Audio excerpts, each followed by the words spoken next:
Welcome to Andorks, the podcast where every week we'll analyze and scrutinize the Star Wars series Andor, 7 minutes at a time. My name's Rusteen Honardoost. And I'm Alex Molyneux. We have friends everywhere, and today we're joined by our friend, writer, comedian, and co-host of the Bechdel cast, Caitlin Durante. Welcome. Hello, thank you so much for having me. Thank you for being here. Thanks for coming on the show. Delighted. Caitlin, I would love to hear what your history with Star Wars is like, and how did you find the show Andor? So I grew up on the original trilogy.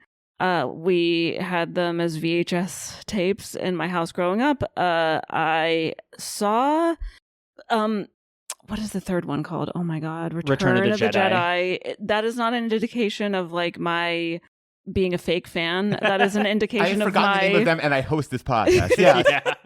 My memory just doesn't work anymore, so that's what's going on with me. But Return of the Jedi, we had the first two episodes, 4 and 5, as like purchased from a store.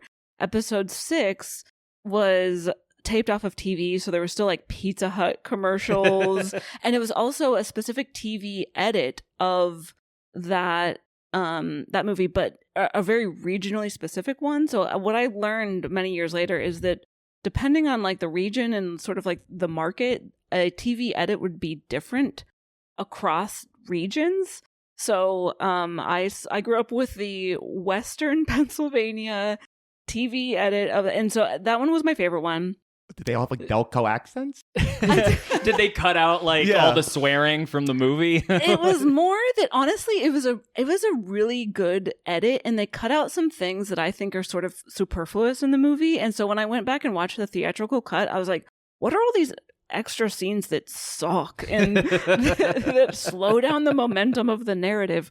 So anyway, this is a sidebar. All this to say, like, I grew up watching the original trilogy dozens and dozens and dozens of times throughout my childhood.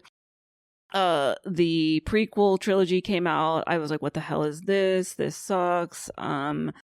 Then I didn't really think a lot about it and then I liked the sequel trilogy to varying degrees depending on which movie we're talking about. But by that point I was sort of like, I still like Star Wars. Like the original trilogy will always hold a special place in my heart. But all these different series were coming out on Disney Plus, and I was just like, I'm tired. I don't have time for this. Like I love the world, but I don't need to know what like Obi-Wan was up to in whatever. Life is too short to watch content. Yeah. So I like haven't really paid much attention to a lot of the ancillary materials of this universe. But then I kept hearing amazing things about Andor.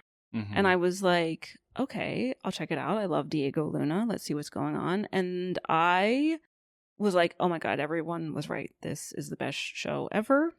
And I have an Andor tattoo about it now. Oh, what? Yeah. What kind of tattoo do you have? Oh, amazing. The Rebel insignia. Incredible. Nice. That's awesome. But it's like the proto one. Yeah. Specifically from like the opening credits of this Oh, hell show. yeah. Because the other one, because I think, maybe I'm wrong, but I think what I have is like not quite the Rebel. It's like the proto one, I see what right? you mean. Yeah, the one specifically in the logo. Yeah, I see the difference. Mm-hmm. Did you ever think you'd be a person with a Star Wars tattoo? No, I didn't. But here we are. There's something special about this show that like makes you feel the need to like turn it into a part of your identity. Like in a way that is very Star Wars, but also feels unique to like Andor specifically. Well, it also, I was watching it for the first time as I was becoming like hyper radicalized in my politics. Like I've always been left leaning, but this was like at a time when I was like transitioning from like liberal to like hard leftist. Sure. And this show is like one of the few pieces of mainstream media that like aligns with my politics or like is representative of it. So I was like, okay, I'm getting a tattoo about it. And so that's what happened. Yeah, I know exactly how you feel. I told this story earlier in the show about like how I read an article about how like episode 3, like some conservatives were mad that it was like about George W. Bush and saying that he was evil for falsifying a war to take over the democracy. And throughout Star Wars, it felt like you could like pick out these like leftist undercurrents, but then with Andor, that subtext became text. For sure. Which was very exciting. Yeah. So I've gotten, like Andor is one of my favorite shows of all time at this point. And yeah, that's my history. We should go deep on the politics of the sequels, because there's just like, it's like fear of like Japanese growth of the economy in the 1980s in Los Angeles. It's like a big undercurrent of the prequels. Like there's like a weird politics of it. Yeah, I have a vision of, if we want to do this podcast forever, how we could do all of the Star Wars movies, but let's finish Andor first and see if we hate each other by the end of it. By the end of it? By the end of Andor. No, I meant now. By the end of this episode, will we kill each other? I couldn't help but notice you kind of skipped over the prequels in your history of Star Wars. And I highly recommend any of our listeners check out your episode on Bechdel Cast, where you guys talked about the prequels from an intersectional feminist lens, which is a very funny sentence to say out loud. Indeed. Yes. We went on tour with it. Yeah. So we did shows in the Midwest. I don't know really what compelled us to do those movies for that tour, but we were just like, fuck it, let's do it. And it wasn't something where someone, like, you had to twist Jamie's arm to do it. Like, was it an idea both of you had together? I think I pitched it to Jamie, because I don't think she would ever suggest doing a Star Wars episode on her own. But because we were thinking of things like, what is familiar enough to enough people? Yeah. Because you don't want to do anything too obscure as a live show. You know, you're trying to get butts and seats. So you want to do something pretty mainstream. You want to do something that's familiar, that's like very much in the cultural zeitgeist already. Sure. And Fried Green Tomatoes is not getting butts and seats. Yeah. Right.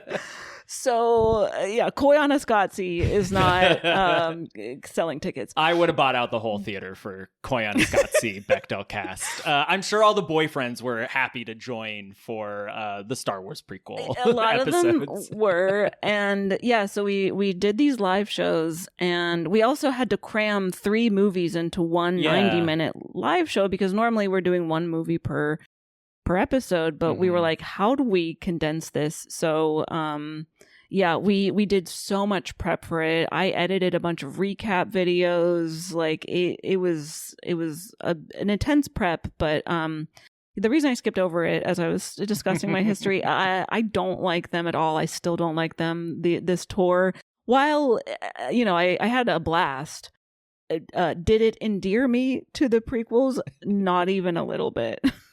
I could see how trapping yourself in a room for like 3 weeks with the prequels, where all you can do is talk about Padme's lack of agency, probably wasn't going to help. It's also that society now has realized, like, oh, just content about hating something. People just love when you hate something. Like, liking stuff isn't cool, but just like videos of people hating things gets the views. I guess most of the time, if you like something, it's just like the Chris Farley show was like, hey, remember when Luke did that? Remember when that was Ben cool. Quadraneros that was cool. That was cool. That was cool. Starting line. People love to hear us tear something to shreds. So that was me on that episode. Yeah. So the premise of your show, for anyone who somehow doesn't know about what the Bechdel test is like, they read the comic book Funhouse 7 pages at a time. Yes. But it's the test is that there are 2 female presenting characters with names who talk about something other than a man, and hopefully that is also relevant to the plot. Fuck, it's Fun Home, not Fun House. God damn it. Yeah, I was gonna correct you, but I'm a guest in this house, so please feel free to correct Alex anytime you want. Don't correct me though; I can't take it. Also, the Bechdel test first appeared in Dykes to Watch Out For, not Fun Home. I was thinking A to B for Bechdel. Oh, okay. Yes. Okay, fair. Yes. Fair. No, that's smart. It would have been a good A to B if I got it correct. Yeah, I did not. Yeah. So close. But the Star Wars prequels, I think you determined on the show, do not pass the Bechdel. Yeah, test. it's like 400 some minutes of film. And only because I did a supercut of all the instances throughout the prequel trilogy where women interact, not even passing the Bechdel test, just simply interacting with each other.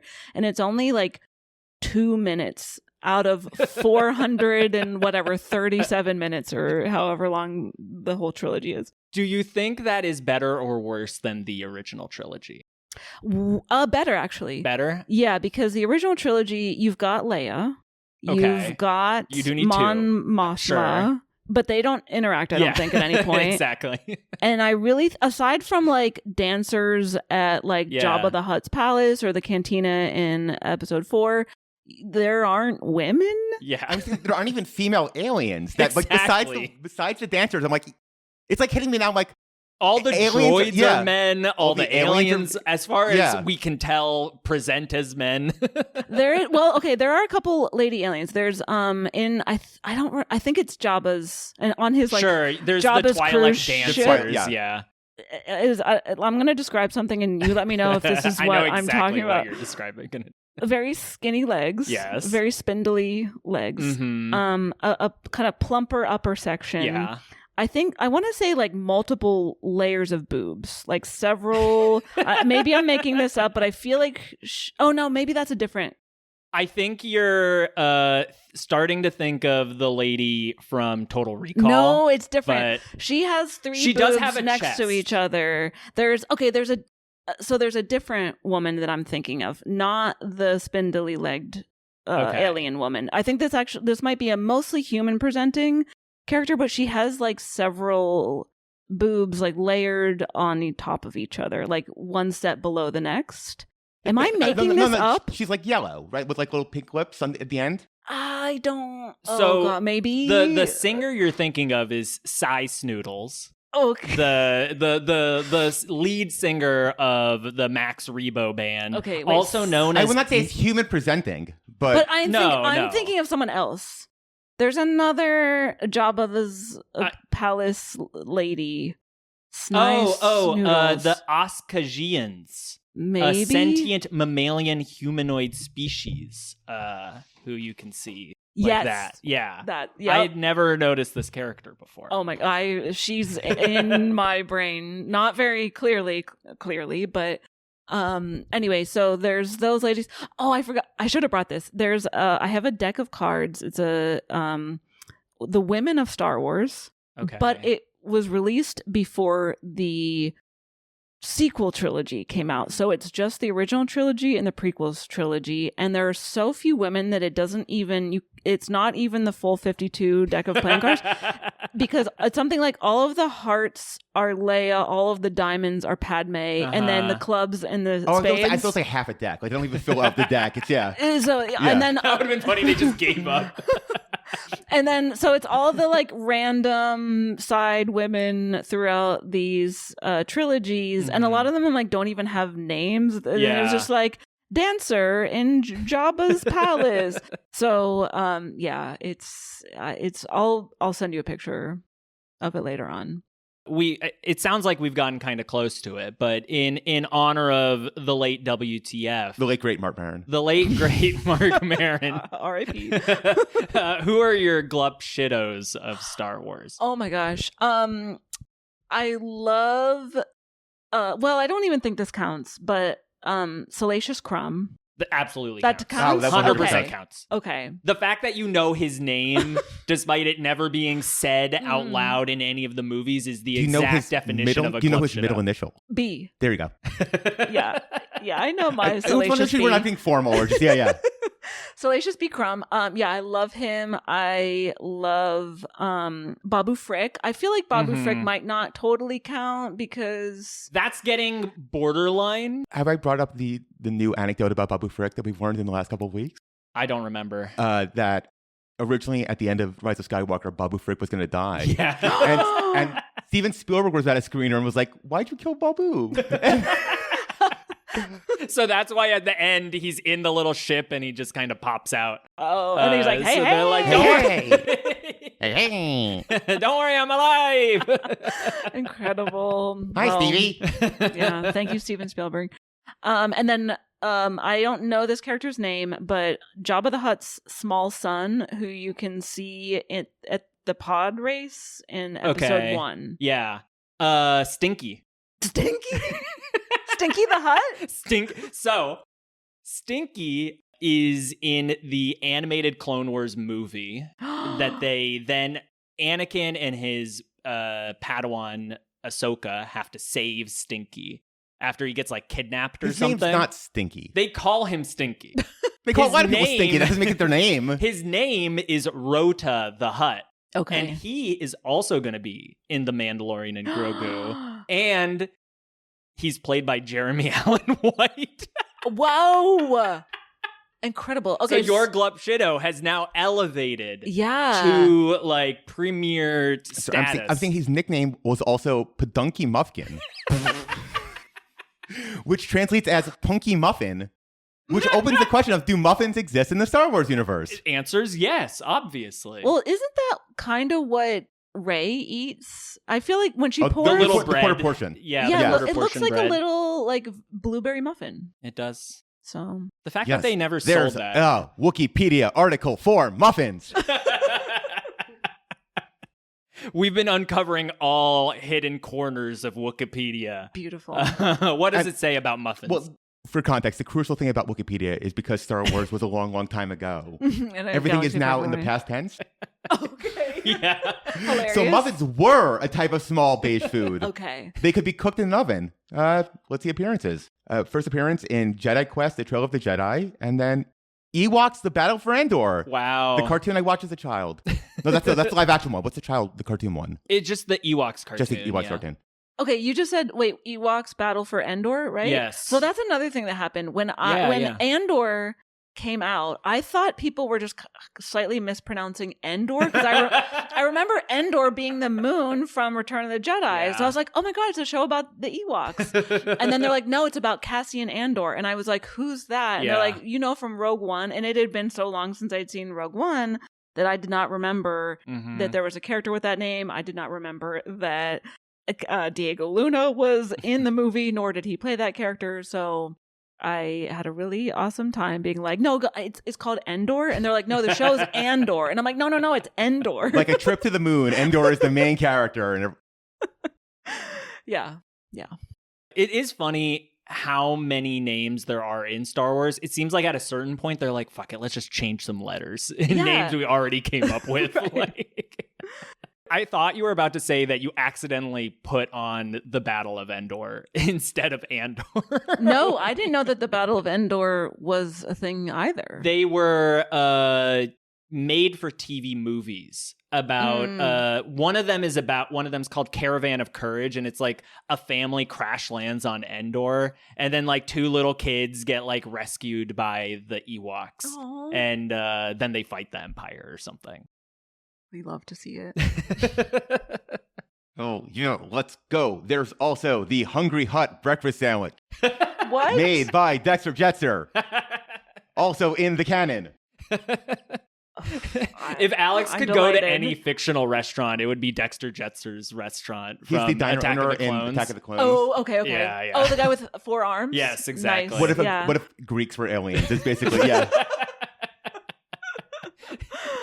Yes, you guys approach Star Wars from a feminist lens. We approach it by what race are they being racist to throughout the show? Well, we talked about that too. Yeah. In that episode, Watto, for example, not the best. Alex's beloved Watto. Alex has claimed Watto. We reclaimed him. The Jews reclaimed him like 10 years ago. Yeah. I got into a big fight at Halloween whether Watto was Jewish or Armenian. It really bothered me. I mean, it's such broad stereotypes of, it feels like multiple ethnic groups that it could be a lot of stuff. It's the Shylock and it's the Fagin. It's like the guy who like has a bunch of little children at his command is kind of a uniquely Jewish thing. Okay. Of like controlling small like goyish children is kind of the thing that we're most hated for. Right, because Anakin's this like blonde Aryan little kid. Ubermensch Aryan. The Toydarians use young boys to make their muffins. Is that we can add that to the Wookiepedia? No one will ever know. Yes, that we made it up. The midichlorian blood libel. Oh dear.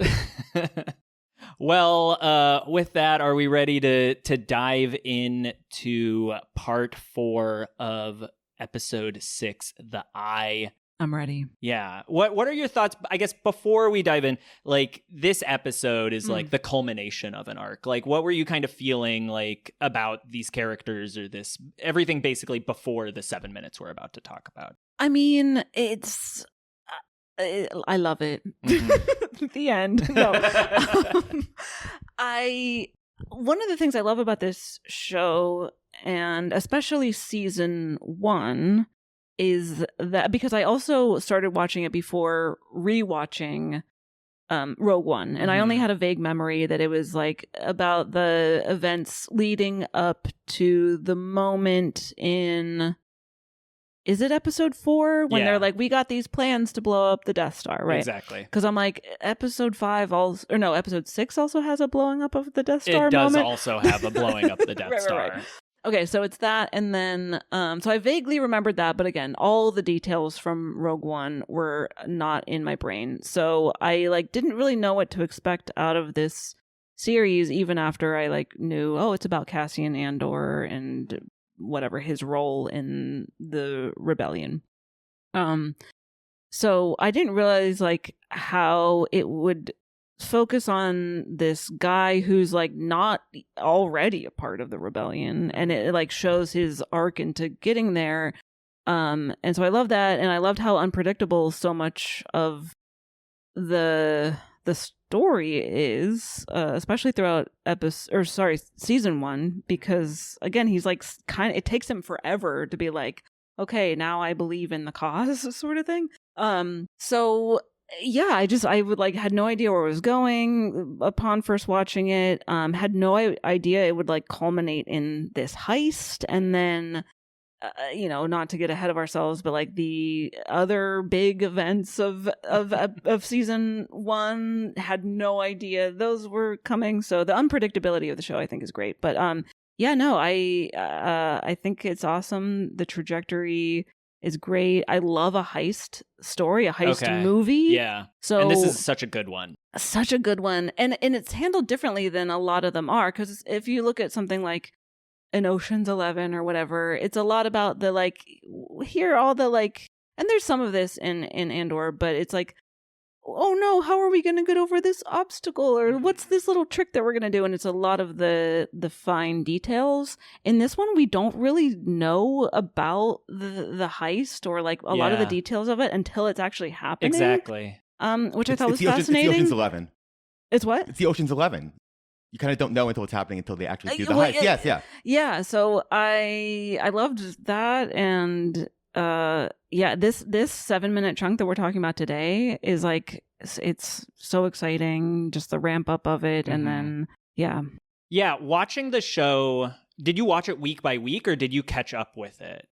By the time it was out, it had already come out. The whole thing. Because when you're at least when you're watching it for the first time, like, these 3 episodes are building up to this like really tense crescendo, and then you're like, wait, how are we only halfway through the season? Like so many other shows, like this would be the season finale for sure that we spent like 12 episodes building up to. Definitely. So the fact that it's like condensed into these 3 episodes just like I think makes it the show. Well, you said something earlier when we were talking about how you sort of found the show as you felt like you were becoming politically radicalized, or and you sort of said just now, like, Cassian is a character who starts not politicized.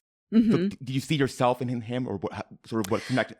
Not really, because he's like, I mean, it's not that he's a real shit. Like I guess that evolution show. of like having that moment of like, oh, clarity, and then like sort of going from having there. your eyes open. Right. Like, I don't even know how you could describe his politics from the beginning, because I wouldn't call him necessarily apolitical, and he like hates the empire and he talks about it, but he also has I don't know, it's not like a libertarian way of handling it, but he's not like, he has yet to be radicalized, right? So I don't see myself in him in the sense that like I was already like politically engaged and active in a way that he wasn't at the like onset of this series. But and like I haven't had the same, believe it or not, I have not had the same exact trajectory as Cassian Andor. I have not been a part of any intergalactic heists. I have not been sent to prison where I had to build machinery for the Empire. Sorry. Hear that, FBI? No need to investigate us.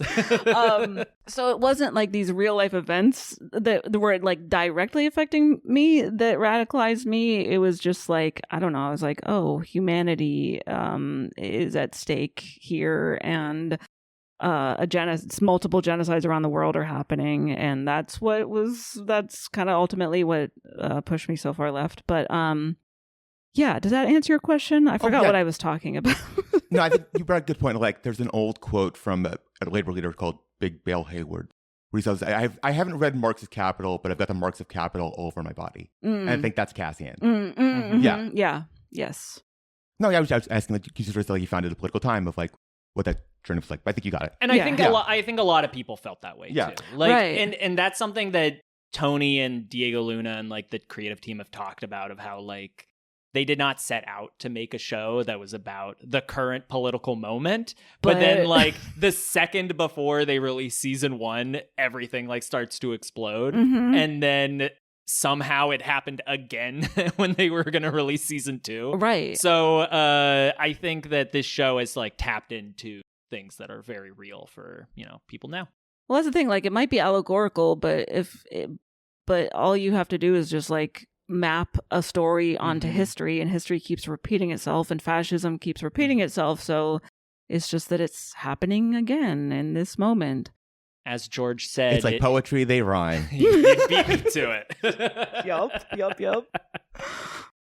All right, let's dive in to our 7 minutes then, because previously on Andor, Cassian and the crew took hostages in the control tower of the Aldhani Dam, and we return this week to find Nemik leading Cinta through a rundown of what all the knobs, buttons, and doodads do in the control tower.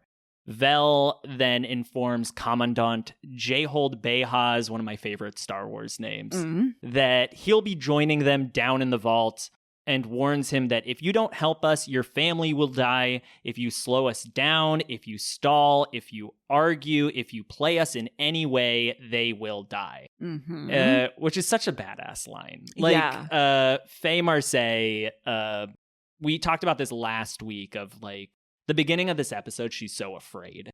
Like, her heart's like beating out of her chest as she has to like kick this heist off. But now she is like fully committed and fully into pulling this off. So before we get too far, I promise we will start actually posting these on our Instagram when we have things that we talk about. But right as it's panning over to them and you see the guards tied up, their heads are perfectly lined up with the like food bubbles. I can pull. Yeah. Like they're on the menu. Oh. Yes, they're like perfectly lined up, which is a really funny just joke of just. It's almost like a see no evil, hear no evil, speak no evil thing. Which is seeing them all tied up like that is so like infantilizing. They have like their little knees up and they have their gag on. Those gags are interesting too. I noticed them more on the the wife and the son of what's his name? J-Hold Behaz. J-Hold Behaz. They're very Hot Topic wristlets. Yeah. Behaz then spits at her, "You'll kill us anyway," and Vel laughs, because that's what you'd do, right? No, if we get what we came for, everyone walks away, but if we go down, you're right there with us. And I think this line must be like the reason why Disney was okay with them like putting a gun to the kid's head. Because like they're saying like, we don't want to kill your kid. We will kill your kid if we have to. Right. But we don't want to do that. Yeah. Yeah. I mean, part of me, well, I don't think they should kill the kid, but I do think they should kill Jay Hole. What's his name? Jay Hold? Jay Hold. But you can call him Jay Hole. I'm going to call him Jay Hole. J-Hole. Yeah. Jay Hole. They should kill him because one, he's a liability. He's gonna rat them out as soon as he can. Also, he's a fascist, so he kind of doesn't though. He kind of helps them out. I mean, we'll get into it as we get a little further in, but like I think he's selfish enough. Before they leave, they should put a bullet in his head for sure. Yeah. A laser bullet, a laser blast on the way out. Yeah, for sure. Nemec then warns them that they have 14 minutes left, and something I noticed is that we have exactly 14 minutes left of the heist at this moment. So everything that we see playing out is in real time. Which Jack is Bauer not something has appeared. Yes. That's just something like I noticed like, at the beginning of this 7 minutes, he says 14 minutes left. And then at the end of our next episode is when they fly away. Wow, okay. So it literally is exactly 14 minutes left. Dr. Robbie has appeared. It was all... and I think that does speak to why this heist is so, like, thrilling because you're there for, like, every step of it, which is great.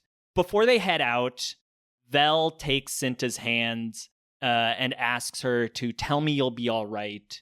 Cinta confirms she'll be fine, and she pushes Vel to go, and then Vel swallows whatever instinct in her tells her to worry about Cinta and then leaves. And I would love to hear your thoughts. Like, this is a show that certainly does pass the Bechdel test in parts, but like this is maybe one of the most like important like one of the more important female relationships in the show. For sure. Yeah, and this is such a tender moment. I can't remember if this is the first moment we see any sort of, not that this is a particularly romantic embrace, but have we seen them be like physically intimate like this before? Or is this kind of the first moment of that? There's the discussion of them sharing a blanket. Yeah, okay. But I do think this is the most like physical contact we've seen. I think when you see them in the background a lot, they are often like... They're like sitting next to each other and stuff, but we don't see them kiss or like even hug. No. I think. Right. And I do think partly that's like Cinta's characterization. Sure. She's clearly somebody who is not, touch is not her love language. Right. Killing stormtroopers is her love language. Yes. Yeah, so I think that's the first moment that you're like, oh, and this also could just be like a very platonic embrace, but then when you find out later that they're lovers or there's been hints, right. You're like, oh, this is nice, and they're allowing queer visibility in a Star Wars. I don't know how many, how like Disney properties are like, this is the first gay character in a Disney movie, and it's like LeFou for 1 second at the end of Beauty and the Beast or whatever. I don't remember. I don't know if how many like canonically exclusively game. What was the exclusively game moment? There was another word that Josh Gad added when they were describing that. Yeah, I can't remember what it was. I don't remember. But how many canonically queer Star Wars characters are there? Do you know? Not off the top of my head. I mean, yes, it was quote an exclusively gay moment. That's how Josh Gad described it. I guess the idea, I'm guessing that like the gay thing is the only thing in the scene, as opposed to there's gay things happening in the periphery. They're dancing at the end, and then you see Josh Gad's character with another man, and they kind of like twirl around for a second, and it's like, two men dancing. I guess that means like queer win, woo. Exclusive could mean they own the IP. Yeah, I don't know what that means. Maybe they meant to say inclusive and got the word wrong. Oh. Maybe. It did feel like there was a period where like Disney was doing like the same thing like sports announcers do, where they keep coming up with like new random benchmarks to hit. Like it was like the first gay character, the first openly gay character, the first gay openly gay kiss on screen. There is a page for LGBTQIA plus individuals on Star Wars. It has a whole bunch of names who I do not recognize. Most of them are pictures of cartoon characters. Okay. Although there are a few. I see one of the kids in Skeleton Crew has two moms. KB. Oh, yes. I did watch that show. So there's two. So I'm excited to say there is, of course, a Wookiepedia page for gender. But very wokely, gender was a social construct among sentient species. Was. Now it no longer is. Yeah, they moved past it. Their commitment to the past. But no, it's good now. It's woke now. Yeah. If Trump finds out about it, he's going to start tweeting about Wookiepedia. Before Vel leaves, something I've noticed, like every scene with her and Cinta, like she's always looking to Cinta for guidance. Mm-hmm. Like Vel is very insecure about like her place. I feel like she would say she has imposter syndrome as like a rebel operative, you know, and Cinta's the real deal. Mm-hmm. And so she keeps like looking to Cinta for like confirmation that like we're doing the right thing. Like we got this handled. And Cinta knows to not show any emotion to her. I think if Cinta ever showed emotion to her, like Vel would maybe crumble. Yeah.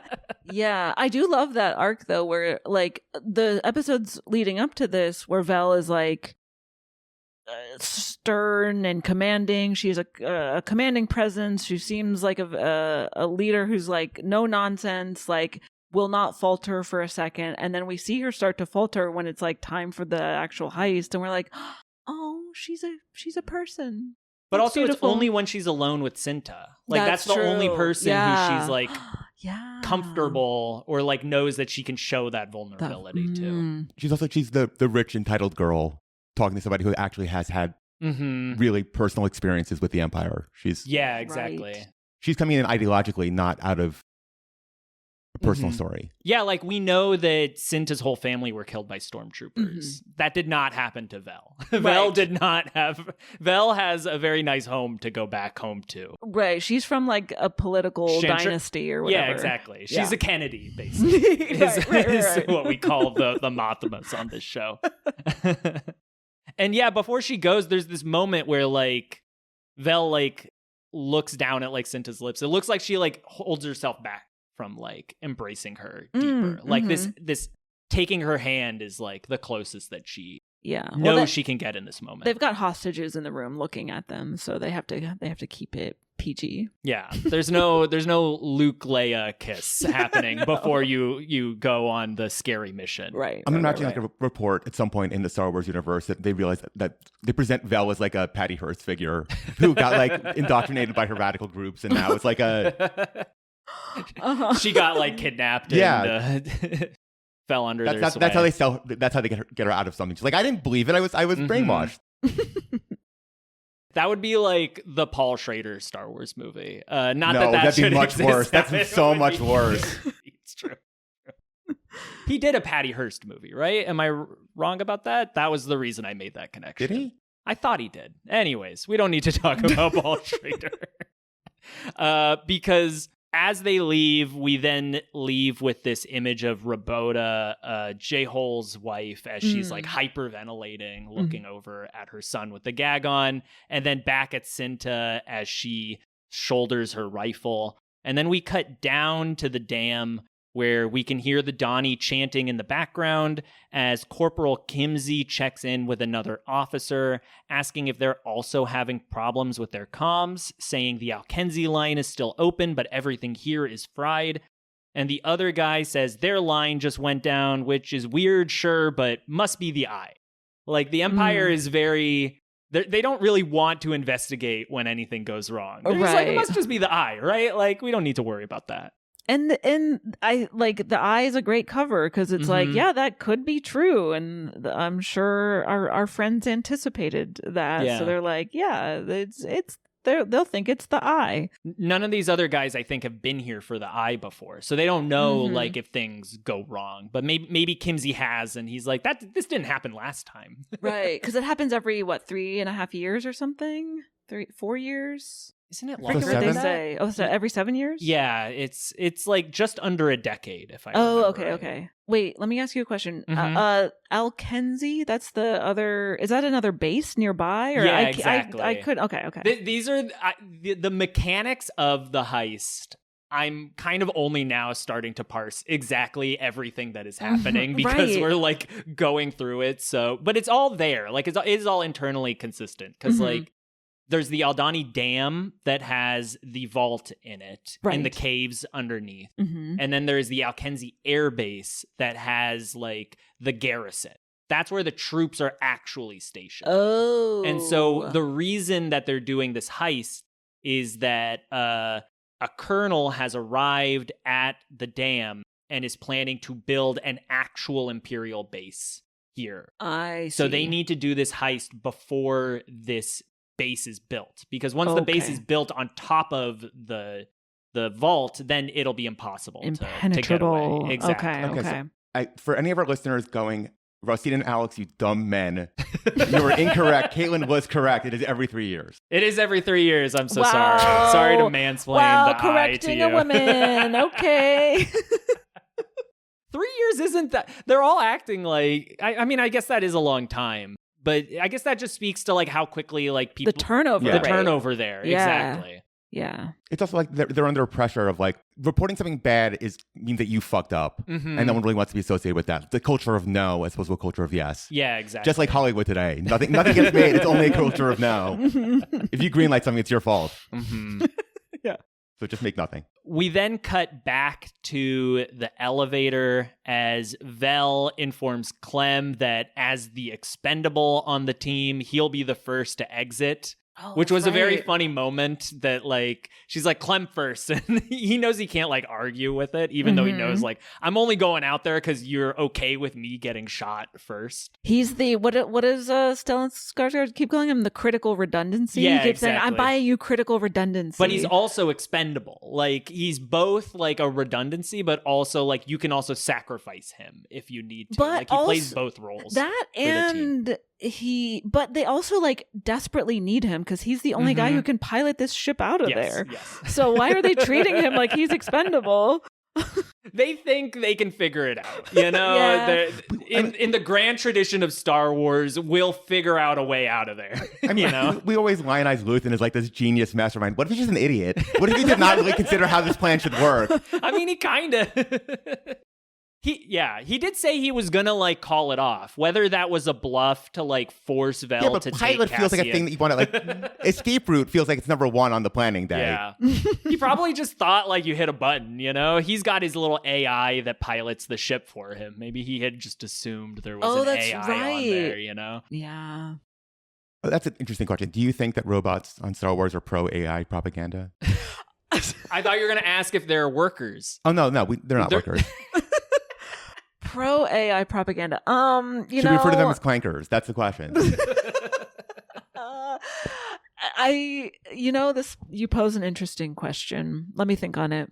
Okay, we can return. I hope Next, your next experience. You can. I think that Star Wars droids predate AI propaganda as we now know it. So for that reason, they are not AI propaganda. But also, I just love droids, and I don't want to hear anyone say anything mean about them. Well, because some of them seem like they do have AI in them, and others not so much. Like C-3PO, he's AI. So right? the lore reason for why some droids have personalities and others don't is that as a droid operates, they slowly like accumulate quirks and opinions and personality, and so you don't want to hear those opinions. Yeah. Yeah. The protocol is that you regularly wipe your droid to like keep it at its base factory settings. But then droids like C-3PO and R2-D2, they just never got wiped. Just never get wiped. This is complicated by the fact that they do get wiped. They do get wiped and keep their personality. / when C-3PO gets turned on in episode 1, he has his annoying personality right from the jump. That's true. So maybe in C-3PO's case, his baseline personality is just annoying, and he becomes more annoying the longer he's awake. Okay, what about this? Who is the guy in? I think he only appears in episode 3. Mm-hmm. He General is like Grievous? Yes, Yeah. He's like half robot, half organic material. Yeah. So maybe C-3PO has a human brain inside there, and he is kind of human. He could have gotten a human brain at some point, like when he got his red arm. We could do a whole story about how he got a human brain. Remember that thrilling mystery of how he got his red arm? We found a brain of a perennial bachelor, as they call them, and we put him in a robot, and that is... Got a British butler and put his brain in there. Back into the scene, though. I'm sorry. Are we off track? We can go as off track as you want to. No, I love this. But there's a great moment where they push Behaz down the ramp, and this really like thrilling, sick music starts to play that makes everything super exciting. And then like as the coast is clear, they prepare to enter the vault, and then we go inside the base, and the music cuts out, and all we hear are the drums, and we see 7 Imperials stationed inside, hard at work, making sure all that money is safe. Just kidding. They're playing a game of cards. Yeah. They have the deck of the Women of Star Wars cards. And they're playing that. Yeah, it seems like some gambling coin based. It's not game. Settlers of Catan, even though it looks like it. Yes, it is not. It's called Hexel. Okay. And graphic designer Elle McKee created this game as a last minute request, and even like had to play test it at her house like the night before. So she came up with Hex, and her name was Elle, and that's where Hexel came from. I did not put that together. But wait, good for her. Can you buy this game and play it? I wish you could. I play a lot of games, so if I had to guess the mechanics, this seems like it's like a tile placement and like a wager system of like betting on what type of tiles are maybe going to be put where. Like they're connecting different ones together. Yeah, well, that's a tile placement game. Excuse me. There you go. Mahjong is like the original tile placement game. Don't mansplain board games to me. I was going to say, what's that game? Sorry, I would never... Carcassonne, exactly. Yeah. I would never explain board games to a man who spends 16 hours on one game on a Saturday. Wait, should we play? Do you play Catan? I'll play Catan, yeah. I fuck with Catan. Played some Catan. Okay. He's making fun of me for playing a game called Twilight Imperium. That's like a 16-hour space opera game. Wow. Which is very fun for any listeners who have heard of it. But we don't need to talk about Twilight Imperium. That's where my other podcast, Twilight Imperium Minute, where we talk about my game of Twilight Imperium 1 minute at a time. The 16 hours of this move, I did this, and let's talk about that for an hour and a half. Incredible. But yeah, there's like a moment where like the music, once we go inside, the music cuts out, and there's a really great bit of editing where like we only hear the drums of the song and like the clicking and the clacking of like the coins being put down as they're like putting their bet, which is I thought was just a really great like editing move, that like you've bumped the music up as much as you could in the scene before and then quickly cutting it down, getting that high-low dynamic, I think contributes to like making the whole thing feel really exciting, that like your heart's bumping, and then as soon as the music cuts out, you're like, you hold your breath for a second, like what's about to happen now that they're facing the bad guys again.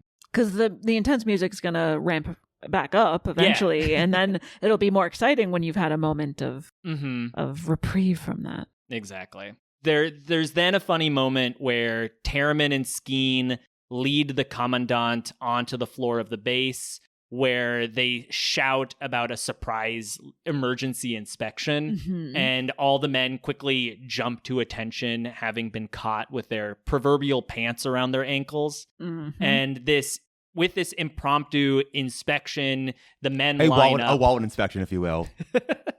What? Have you ever heard of a wallet inspection? No. It's like stealing someone's money. It's like, I need to go. Yes. A wallet inspection. I need to inspect your wallet. Yes. Wink. Yes. But yeah, the men all line up. They get owned. They get the guns pulled on them. We've seen like throughout these 3 episodes, like the Empire only functions by like yelling and scaring people, and they're able to use that against them here. That like if we just come in and bark orders at them, like they're gonna do whatever we say. Right. Is like the feeling I got here. Yeah. Because they jump right up and get into formation or whatever. Because yeah, they're in trouble. Like, yeah. Because what's happening is that these are the 7 guys who got the short stick. Like they don't get to watch the eye. So they're like, if we don't get to watch the eye, can we at least let's at least play our little poker game. Yeah. J-Hole then informs them that Sorry, do you mean J-Hole? J-Hole, I'm so sorry. I'm going to change my notes. Yeah, please. Control F, replace J-Hold with J-Hole. He informs them that they are now being held hostage by terrorists who are threatening to kill all of them, including his wife and child. And he pleads with them to cooperate. So this is what I was referencing before. That, like, I think J-Hole is self-serving enough that like he doesn't want to die for the Empire. Like he doesn't think they're gonna get away with this. Like he assumes somebody is gonna come and kill them. Right. So like I don't need to do anything. Let's just like listen to what they have to say. Yeah, and the stakes for him are high because they have kidnapped his wife and son. So yeah, he has enough stakes that he's like, I'll comply. Not clear if he loves his wife or his son. But no, he kind of hates them. Seems like it seems like he does not care for them. But if anyone's gonna hit them, it's gonna be him. Is kind of the feeling that you get. Like, right. If they're gonna die, it's gonna be by his hand. Vel then kicks J-Hole over to the door as Terriman tosses Skeen a rifle, and he informs the men that they are going to load us out as fast as possible. And I love this line that he has that anyone who doesn't want to hustle for the next 10 minutes, raise your hand. And no one raises their hand. Because they know they're going to get blasted in the head otherwise. I also call out a really cool Tamarin like throw. He like does like an air lob. It's like the Miami Heat photo of the lob of the 3 of them dunking together. Like throws the gun up and he like catches it without looking. They must have. I bet they had a lot of fun rehearsing that little toss. Sure. You know. Yeah. It's probably CGI. They couldn't make it work. I think they could get it. Well, look, I mean, the camera is moving. I feel like they actually might have done CGI. I don't think it's that hard to toss a gun. I don't know. With the camera coming in? Maybe. The cinematography of this whole sequence is really great. Like, we're following everybody as, like, J-Hole is giving the speech. We're hearing that in the background as we then, like, follow Vel over to the vault. And then, we get that shot. And then Nemec and Clem go inside the transport to prep for their escape. And then we start cutting back and forth again with the Donnie celebration going into high gear. And we find Terriman shoving Behaz's hand onto the door lock, unlocking the vault, holding the Imperial payload. And Behaz, like, throws his head down, like he was kind of hoping that wasn't going to work. Like, because he's been saying the whole time, like, I can't open the vault. And I think he's probably telling the truth about, like, I can't, because there's something securing these, like, rolls and rolls of coins or credit. Doubloons. I mean, they are literally payrolls. Yeah, literally rolls. Yeah. Fuck. Wow. There's something securing them in place, and he's like, I don't have access to undoing them, and they have brought an explosive, right? But they don't seem that securely. Like, the things that are securing them in there, it's like, I feel like you could have just, like, snipped it, and, like, it doesn't seem... For record, friend of the show, Peter, was the one who texted me that joke, like, 2 months ago. It was like, make sure you make a joke about the payrolls being literal payrolls, and I want to... Good work, steal Peter. valor. Yeah. My headcanon of, like, why they can't just like snip it. I'm assuming it's like metal, and maybe they're like magnetized, so then like sure. everything is like locked in place. That makes sense. You know? Yeah. But it does literally just look like you could snip some Velcro. Right. Just cut it. Yeah. J-Hole insists that he can only unlock the gate and that the trays are actually controlled by Alkenzi. But don't worry, folks. In the grand tradition of Star Wars, when you don't have a key, all you need to do is blow up the lock and it opens. Yeah. Anytime a door is closed, you shoot it, it opens. If it's open, you shoot it, it closes. Whatever you need to do. Yeah. Being a locksmith in the Star Wars universe either must be easy or annoying as hell. Because if you need to let someone in, you just shoot it and like go right on in. But if they need to fix that, then you have to like go through all the rigmarole of I assume they're very tiny. Sure. I mean, they're like the size of a but it's all like electrical shit. Yeah, you but know? that's why being tiny is good. Yeah, they can get in there, right. like navigate it. Babu Frick. I'm thinking even smaller Babu Frick. What is the smallest Star Wars alien? I guess besides midichlorians. Well, there's yeah, I was going to say midichlorians and like the Wills, if those were actually canon, were the closest. Those are the little guys who live inside of people, and that's what the Force was going to be originally. The Wills. Huh. That was his original idea instead of midichlorians. And he went, that was silly. Let's go with midichlorians. But yes, then the straps fly off the payload. And after a moment of some stunned silence among the crew, Skeen then screams, "Let's go!" I love that moment. He walks into the vault. He's like, it's here. Like, oh, we're gonna get it. And then like has to snap back to reality. We know that the one time that they wanted to use fuck was fuck the Empire. Yeah. Why didn't they want to do let's fucking go? Maybe they thought they were saving it for the end, you know? Have you heard this story that... No, that they were allowed one F? No, they want the end of the show when Marva says fight the Empire. They want to be fuck the Empire. Oh, okay. But then Disney said that's the one creative note they got across the entire first season. They can't drop a single... They couldn't drop the fuck bomb. Wow. And so instead we got fight the Empire, which I think is actually a better line. Yeah. It would have been a little jarring. Marva's so like sweet and kind. I know. We can talk about that in 2 But that years. lets you know that she means business. If she says fuck the Empire. Wow. Okay. Yeah. If you ever hear your grandparents swear, that's when you know they're really mad. One question I've been asking folks, like as we've been going through, is Skeen. We know will have his like betrayal at the end of this episode, and I'm curious, like, do you think that he was always planning to fuck the crew over? I didn't get any hints or indications of this. It came as a shock to me when that happened. If it was foreshadowed, I didn't pick up on it at any point. I've been looking out for it as we've been like rewatching, and there's definitely moments like in the early part of the heist where you can kind of see like that he's over like sleeping on rocks and eating roots. Sure, yeah. But there is like, you know, we get like a great shot of him like walking into the vault and like seeing all this money. So I have to imagine like this is the moment where like he at least has that thought of like, what if I had all this money? What if it was all mine? Yeah. But no, still, even that, I'm just like, you could interpret that as like, oh, this is gonna help the rebellion win, versus like this could all be mine. Like, it's ambiguous enough that anything could happen. Yeah, because at this point, like, everything's kind of moving smoothly. So, like, as far as we know, they're about to get away with it scot-free. Yeah. Until the rest of the scene happens. Which, and Alex, is your part. Yes, my part is, can you put in the song Korbeniki?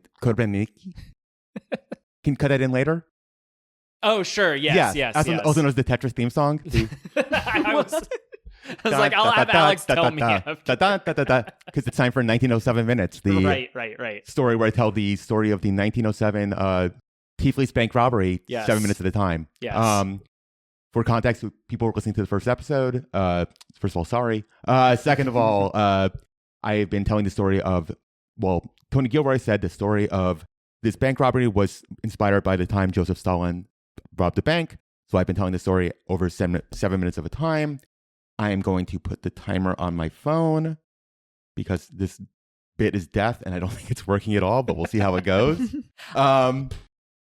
So yes, previously on 1907 Minutes, we established that the revolution needs money, and they've put together a team of people who are going to do this bank robbery, which are, we've got Lenin's behind it, we've got Krasnin behind it, and then we have Koba, better known as Stalin, better known as Josip Dornisko, and we need to go a little bit on the backstory of the man himself. So Joseph Vissarionovich Stalin is born in Gorky, Georgia, which, like Cassian, is a colonized periphery of the Russian Empire. He was described as the best, but also the naughtiest pupil. He and his friends, very quickly formed a gang. He often fought with local children. He caused mischief. He ignited explosive cartridges in a shop. He got in fights with children as a child. As a child, yes. Well, I thought he was picking on kids. After 1907, we'll discuss it more. Yes, one time he tied a pan to the tail of a woman's pet cat, which is just some real stinker behavior. That's why he's a monster. That's why he's history's greatest monster. But yeah, so on a less funny note, in February of 1892, at the age of 14, Stalin's school teachers took his class to witness the public hanging of peasant bandits, and permanently scarred him and made him empathize with the state is fucked up. And I can't think of any other character who saw an execution that really fucked him up. Yeah. Yeah. So after he turns about 15, he passes his exams, and he's recommended to the Tiflis Seminary, Tiflis also known as Tbilisi. It was sort of a multi-ethnic city in which Georgians like him were a minority. They were sort of pressured to speak in Russian, don't speak Georgian, which again is sort of a very discourse about colonizer colonized the situation. They were banned from speaking German.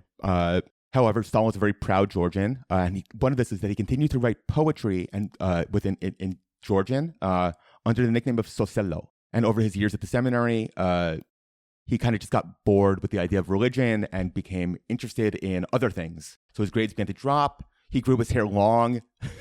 He went through sort of a douchebag phase. Seminary records contain complaints that he declared himself an atheist, chatted in class, was late for meals, and refused to doff his hat to monks.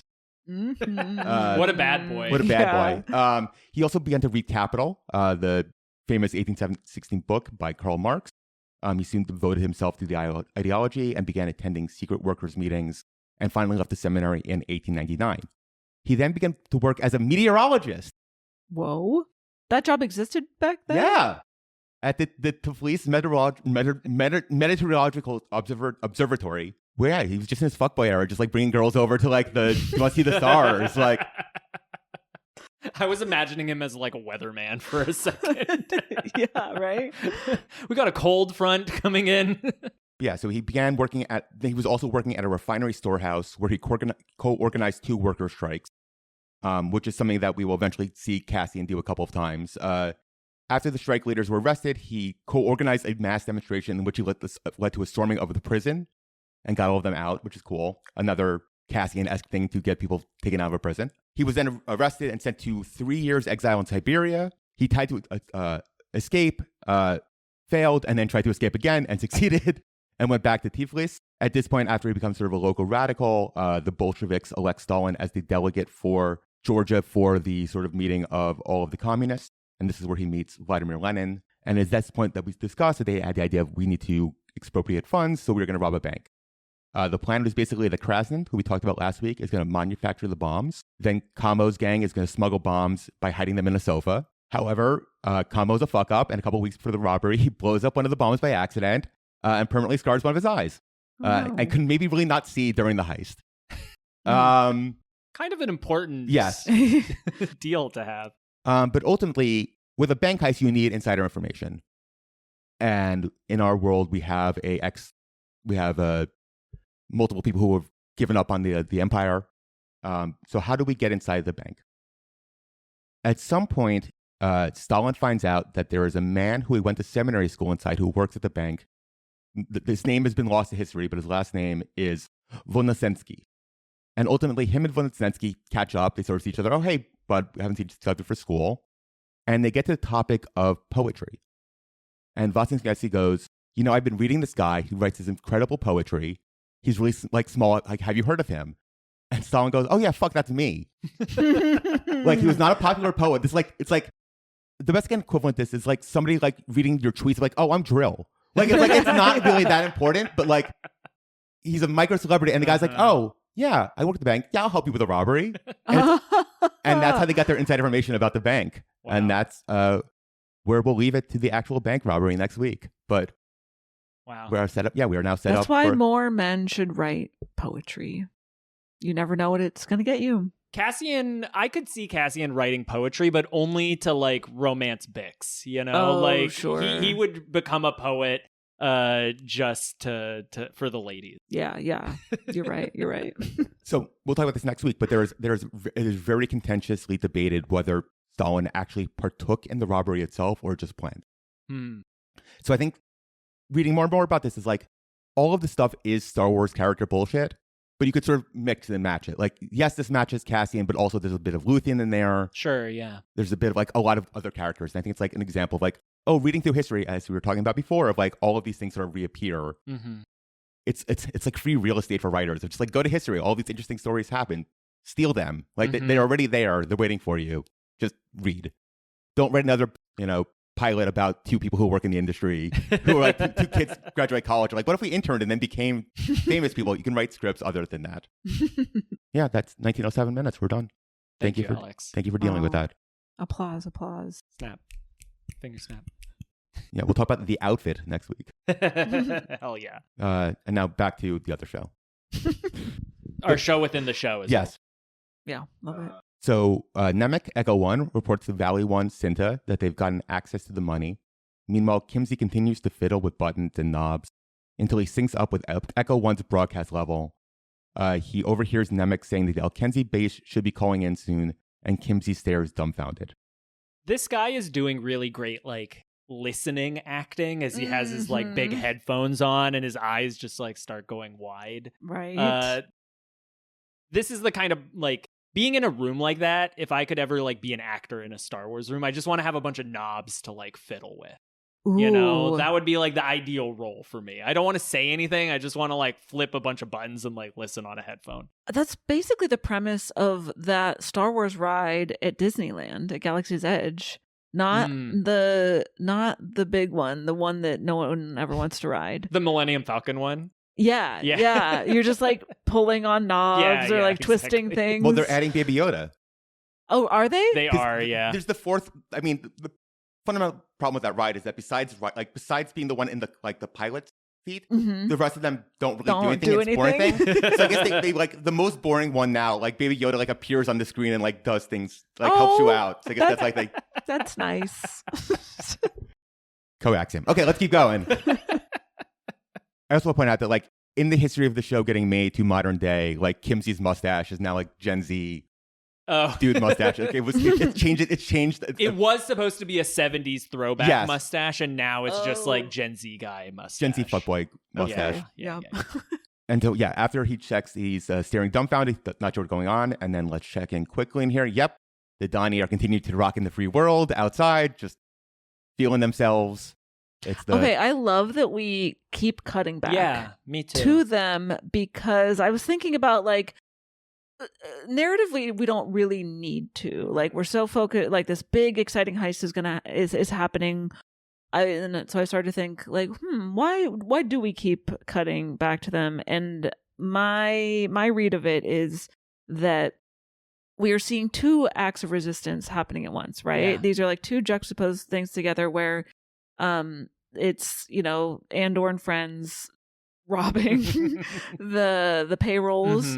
And then the indigenous people participating in their ritual, like their spiritual ritual, and doing the singing and the chanting and the dancing.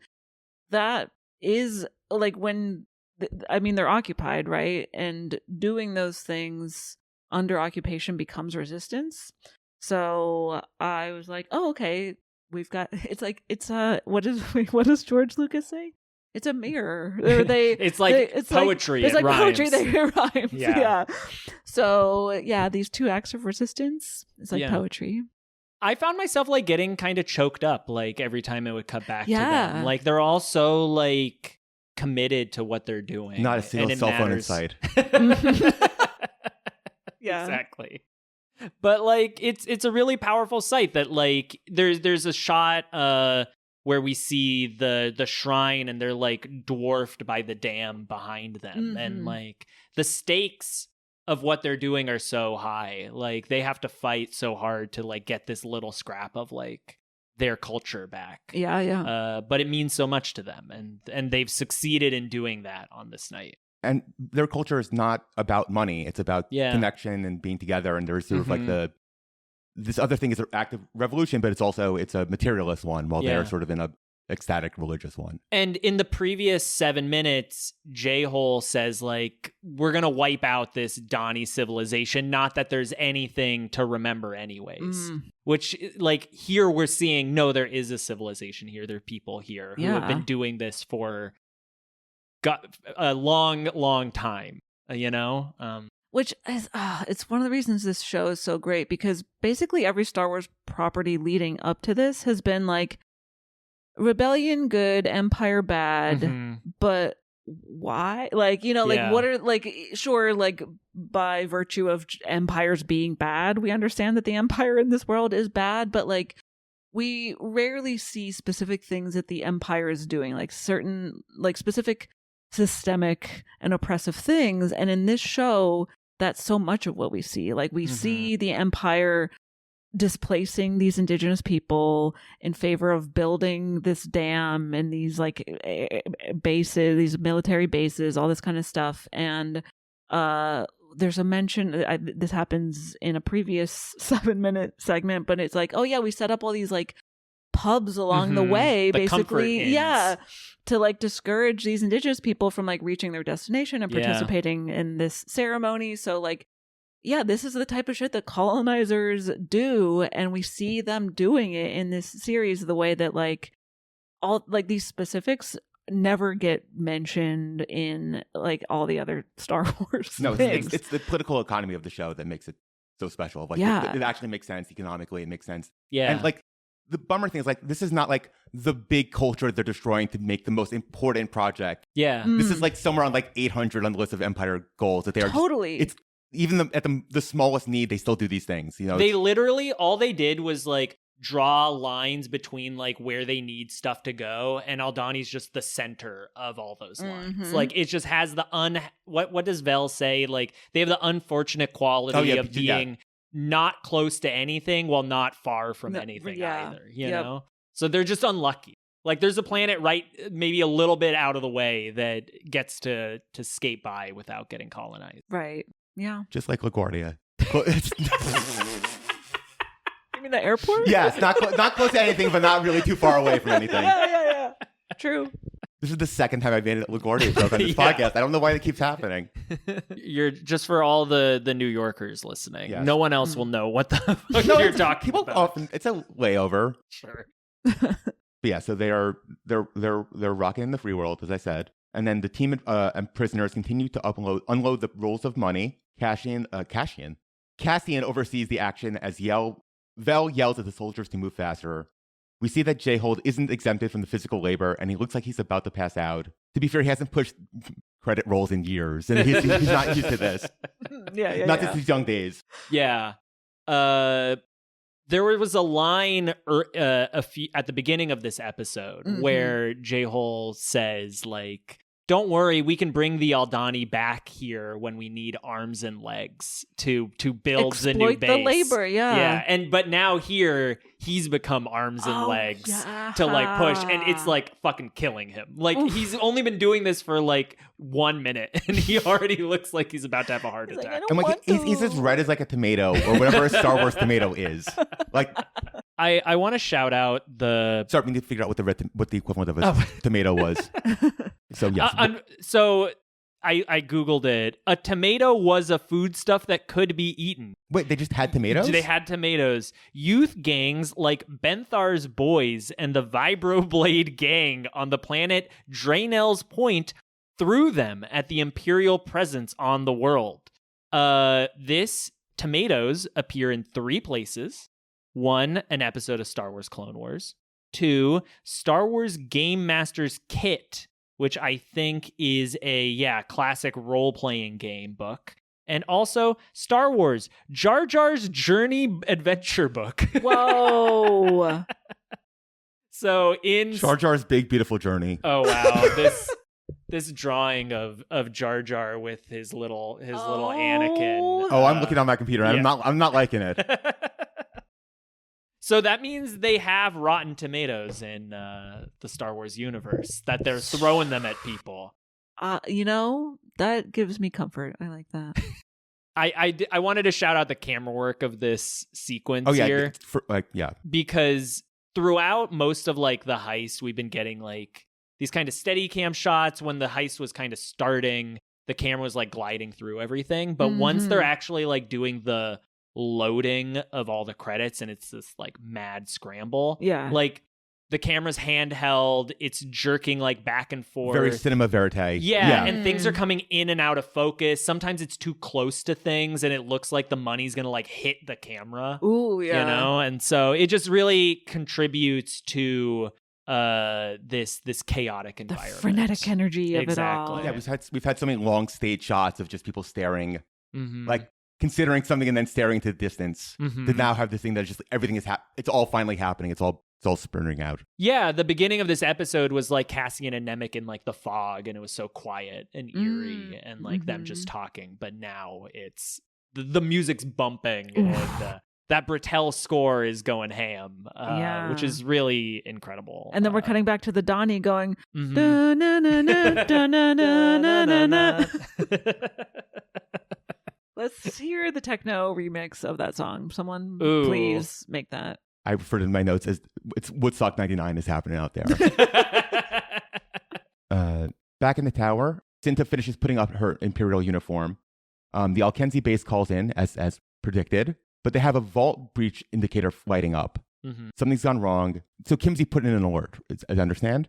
So what it is that Alkenzi are the ones who have control over those bars coming up and down on the money. And so when they blew that up, it set off an indicator that has opened.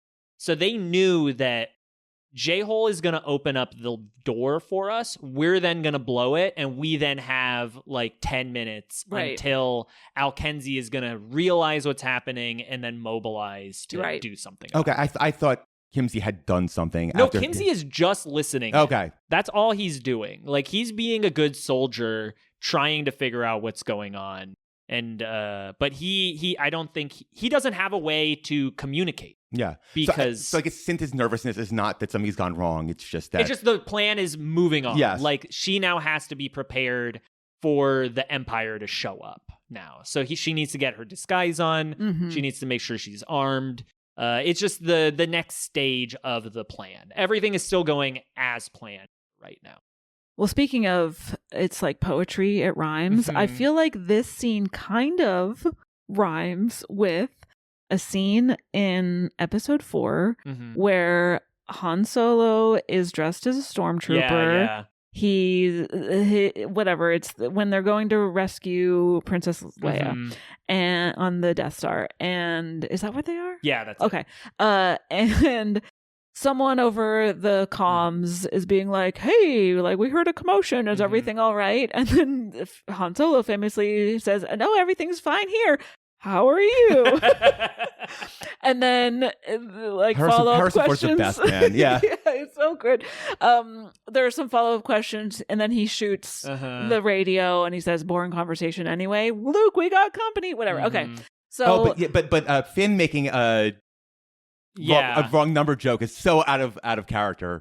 Sorry, we defend The Last Jedi a lot on this podcast. Oh, sure, fair. So people, that's exactly the kind of scene they do the same kind of joke in The Last Jedi. And when The Last Jedi does it, it's cringe, and when it happens in the movie you watched when you were 8 years old, it's hilarious. It's hilarious. Yes. Point is, here Cinta doesn't really do anything to respond except for just like I think turn off the literally. radio. Mm-hmm. But she's a bit more of a capable operator than Han Solo is. Yeah, Han Solo kind of crumbles under pressure. She's cool as a cucumber. Mm-hmm. Do they have cucumbers in? To Wookiepedia we go. I'm seeing no results. So no pickles. Wait. Grilled sea cucumbers in a blanket. They have a dish. They had a dish at the Galactic Star Cruiser Hotel called a chili spiced cucumber garden grow greens. Oh, okay. So like Grogu? Grogu. Is that what they meant? It's a grow greens. I think so. Yeah, I guess Is so. it GRO? No, it's grow. GROW. So yes to cucumbers. Yes, they do have cucumbers in Star Wars. The article I found was grilled sea cucumbers in a blanket was an hors d'oeuvre. It was served at the annual Vorkal feast held aboard the House Melantha Orbital Hunting Lodge on the planet Vicinthant? Vicinthant? I don't know. It's not real. None of this is real. No one can get mad at you for mispronouncing it. Oh, no. Actually? Someone will. These are our listeners, folks. Where's this from? The Lords of the Expanse? What the fuck is that? Alex a refuses. Box set supplement for use with the Star Wars The Role-Playing Game. Yeah, role-play. Yeah, a lot of lore comes from role-playing games. Oh, and that's considered canon? They straddle the line. Okay. It depends on when they were made, like because see. there's the Disney bifurcation of legends and canon. So Right. You know. Of course. Oh yeah, you don't have to tell me. I do feel like people who know nothing about any other canon do know, like, Disney erased all the stuff. Like, I feel like the layman does know about like that for some god awful reason. But yeah, the role playing books. Oh, I said will Finn be before canon. I meant Poe. You did mean Poe. I've been fucking up today. No one caught you I'm that on two time. Strikes. No, the listeners caught me. I want to make sure that they don't yell at me online. If you sent an email before you got to that part, you'll get a special prize if you corrected Alex before. Yeah, it's me blocking your IP so you can never listen to the podcast ever again. So we're at we cut back to the rave in Gaia. Not Gaia. The Donnie. No, what's the fucking rave in the Matrix? Zion, yes. There you go. Rave at Zion. And then back in the Tower, the Alkenzi base continues demanding clarification about the vault breach indicator. Cinta turns off the broadcast and looks at her watch, and then she boops and beeps a bit more. Yes. The little watch she has is kind of cool. Well, we discussed watches last week. Yeah. Or watches, these are like the first time people have had watches. The chronometer has appeared in other Star Wars properties, but this is like a nice like close-up of it. It's got like some cool like hexagonal shape to it. I have no idea how you read time on that. Okay, but... wait. Actually, I'm so glad we were talking about time right now because So time as we perceive it here on Earth. Yes. Ever heard of it? Unfortunately. So the fourth dimension, as they say. Yeah. So 1 year is because it takes that long for the Earth to revolve around the sun. Yeah. This is taking place in a galaxy far, far away. So the perception of time. So 1 year. What is 1 year to them? Is it the exact same thing as Earth's rotation around the sun? They use the French Republic calendar. So maybe when I said it's the day of lead when this is happening. Yeah. So the eye happening every 3 years. What is a year to them? That's a good point. Maybe we were right that it is 7 years. Human time. Yeah. It's like in dog years. This is a long one. The Galactic Standard Calendar. Yeah. So okay. I don't think we have time to get into this. Okay, never mind.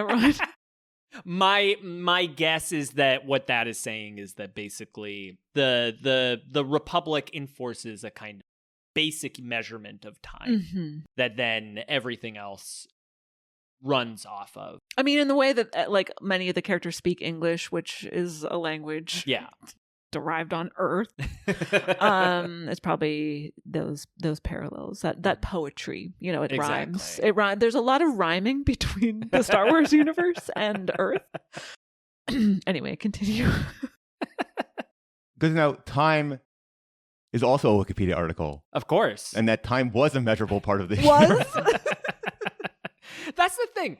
So, like, did the Star Wars universe end at some point? Because, presumably a concept like time is immemorial. Like, it will last forever. That's kind of the thing. Is the point of it. With time. Like, time is still happening now. Yeah. How do you say time was? Because time was, is, and will be. Whoa, really makes you think. We're blowing some minds here. So yes, after some beeping and booping, finally the lights of the dam go out, except the fire and dancing in front of them in a fucking awesome shot. Mm-hmm. You said before, it's like they are all of this stuff of colonialism and, you know, things that are not supposed to be there ultimately can just be taken down by a button, but they're fire and their society, like people keeps going. It'll thrive. Yeah. Mm-hmm. But also, like, they don't notice, you know? Like, what's happening in that dam, like, doesn't matter to them. Like, what matters in this moment right now is the only thing that matters. And the Molly kicked in also. Yeah. They're having some nog, you know? They're drunk on nog. They got that Rev nog flowing. Yeah. So yeah, Gorn walking down his stairwell watches as the lights turn off and he takes out his flashlight. I'm not going to look up flash on Wookiepedia. I assume it exists. Yes. And back at the top of the dam, Kimsey has pulled together a group of soldiers to head down into the vault. They're mad about missing the eye. And I'm like, boys, it's happening. Look to your left. Like, you're not missing it. It's happening right now. The major part of the eye actually opening up hasn't happened yet. But it is so funny that they're like, but we're going to miss it. We're going to miss the eye. Come on.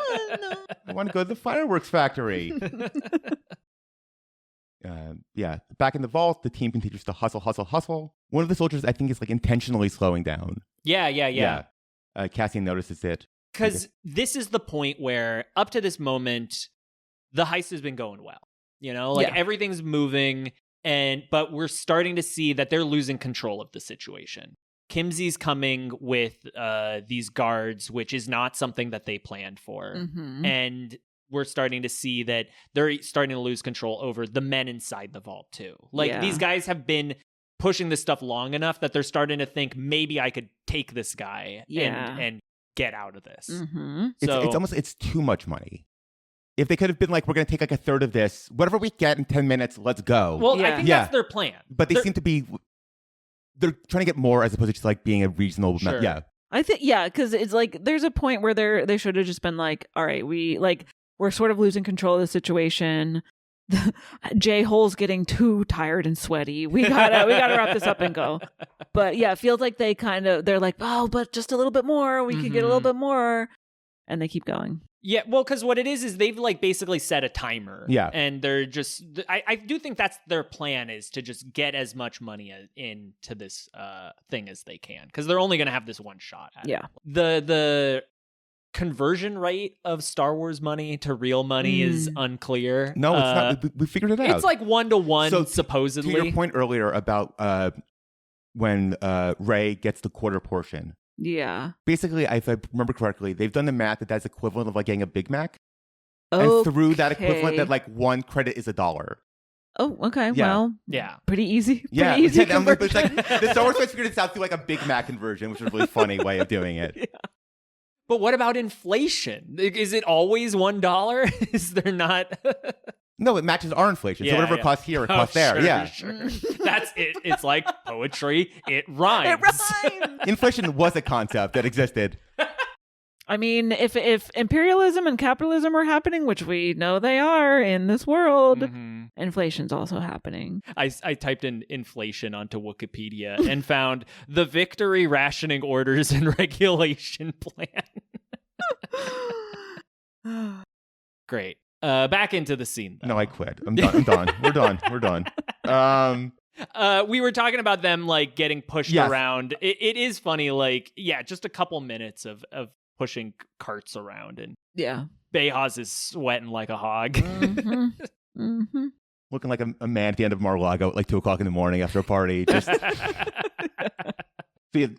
nice little audio thing is like the money clinks, and then there's like the bangles clink of them dancing outside, which is a nice little audio joke. Oh, yeah. Yeah, absolutely. Well, more poetry, more rhyming. Mm-hmm.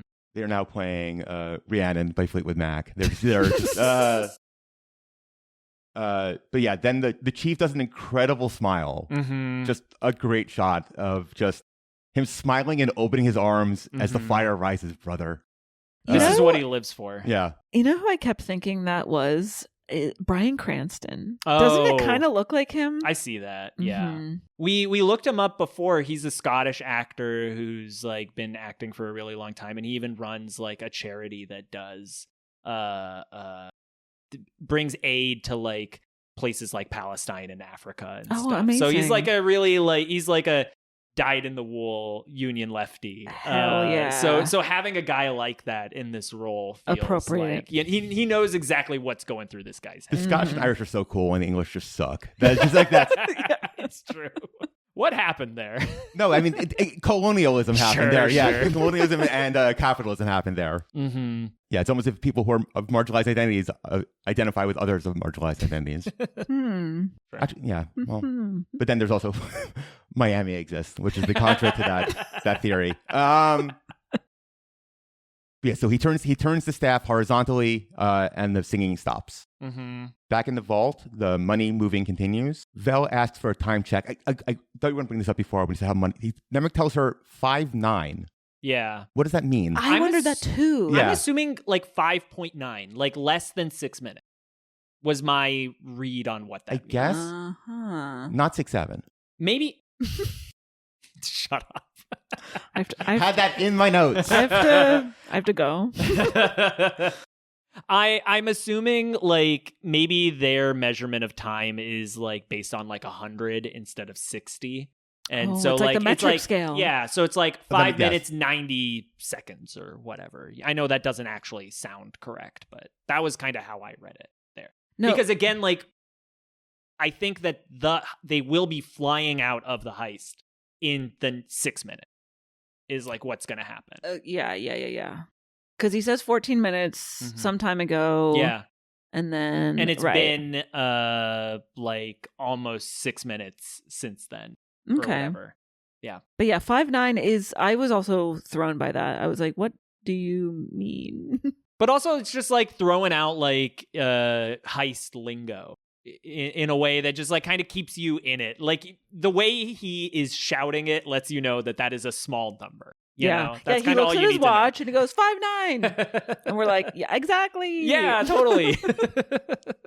Do you guys know where the largest known concentration of gold is? In Star Wars? No, it's currently, as it is no longer done. No, I don't know. The Federal Reserve of New York in Manhattan, it's just buried underground in Manhattan. It's like most of the world's, like most of the gold that exists. Wow.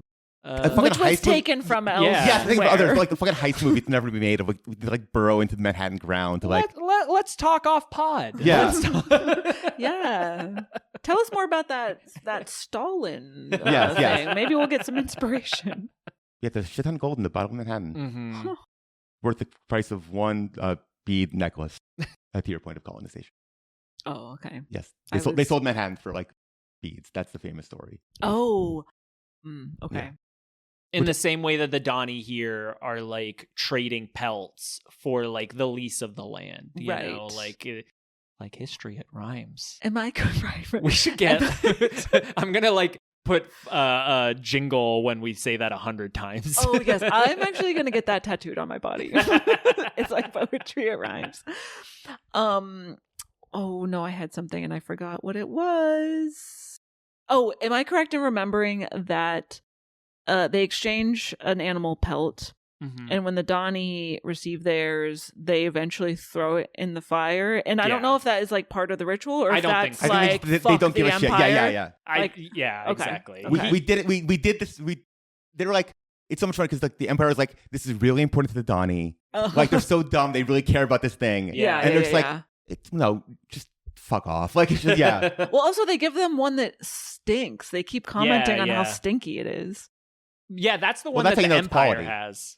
You want it stinkier. Right. That's what I'm saying. That's probably why they burned it, because they're like, we gave you a nice clean one. You gave us this one that smells like shit. We're going to burn it. Yeah, he makes a big show out of it. He's like, hey, everybody watch this. Yeah. And he tosses it. Usually don't want to burn things that smell like shit, though. That doesn't end well. Yeah. That's fair. But yes, back at Nemec, Cassian is yelling faster and faster and faster. And then back outside, the Donnie. So I looked up what the word for this is. The giant thing that puts out the fire. Okay. Now let's all say it together. It's like Hug Bees and Freakazoid. We have to say it at the same time because it's an incredible word. She doesn't know what the word is. Yeah. It's doofpot. Doofpot? So that's like the word for like a thing that snuffs out a candle? Yes. A big metal thing that you put over a fire is called a doofpot. A doofpot. Wow. Now listeners, just say it together. Doofpot. That's the real human word. It's not the Star Wars word. It's a doofpot. That's amazing. Yeah, so they take the doofpot to extinguish the fire. And with that, we use the doofpot to extinguish the episode. We're done. That's beautiful. And there's, again, like, as the heist is like, that was a great ending, and you're going back. Okay, it is a great ending. There's a final thoughts of the great ending of this episode that, like, we're entering into the next stage of the Donnie celebration for the Eye. We're entering the next stage of the heist, and that's all culminating in the doofpot lowering. Is just great editing. Caitlin, do you have any final thoughts looking back on this 7 minutes that we maybe didn't get to hit on, or anything looking forward to the rest of this episode / the what Andor has to look forward to? I mean, I won't look ahead too much because I know that you're gonna do that. And I won't look behind too much because I know you've already done that. And that's how time works. Time was, and will be. or do you want to call your shot of the next thing you want to cover? Is there anything you're really excited to? Oh my gosh. Yeah. To bring me back on the show? We would love to. Of course. Okay. Well, this is one of my favorite episodes. My other favorite episode is the Prison Break one. Of course. So I don't know, maybe that one. Sure. I need to I've seen season 1 now, like probably 4 times. I've only seen season 2 once. Oh, okay. Still, maybe twice, but no, I think only once. So, I don't remember it. Yeah. So there's probably great moments from that I would also want to come back for. But yeah. Do you have like a favorite character in the show Because the thing about covering this episode is you only really get to talk about like Andor and the Aldhani crew. So are there characters outside of this that you would love to get to talk about? Yes, I'm sure there are. And I'll think about it. But actually that reminded me of something I wanted to mention. I think it's interesting how while Andor is certainly present in these 7 minutes and we see him and he's doing stuff, he is at no point really the focus of anything, which is really interesting for a series called Andor. But it also just goes to show like the collectivism necessary for a revolution and how like you have to focus on a bunch of people, and there's a bunch of people having to do stuff and having to participate. So maybe that's what they were going for. Yeah, but it's also so alien, but like so alien to what American filmmaking is. Yeah. That like a collective project that is a bunch of people who are shared interests is so against the sort of classic narrative plot. The hero's journey kind of thing. Yeah. Right. And like, the original, actually, I guess all the trilogies, all the Star Wars trilogies are about different chosen ones. Definitely the original and the prequel, maybe not so. I mean, like Rey is kind of, but then turns out she's nobody. But then is she a Skywalker? I honestly don't even remember how it ends. But the whole thing is they never made episode 9. Right, exactly. We just got Babu Frick. Yeah, like they just posted TikToks of Babu Frick, and that's all. He showed up in Fortnite. But yeah, it's these like very classic hero's journey, chosen one tales, and then like Andor is not that at all, really, which I love it. I love. But no, characters that I would want to focus on.